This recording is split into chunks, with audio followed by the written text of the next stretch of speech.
Hello everyone, welcome to this video, and in this video I'm going to show you how you can create a group email over on Outlook.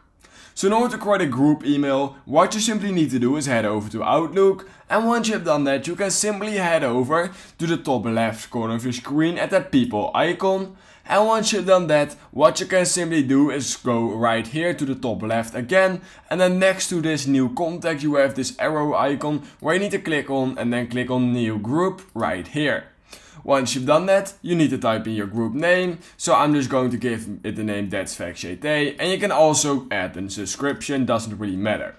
Once you've done that, you can simply click on create, just like this. And we can currently see that I already created a group within the last 24 hours, meaning I can't create another group. However, if you have just clicked on create, you will need to add some members, and once you have done that, your group will be there.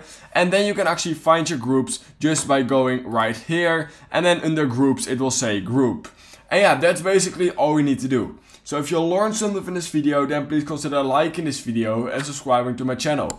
And I hope I will see you in my next YouTube tutorial video.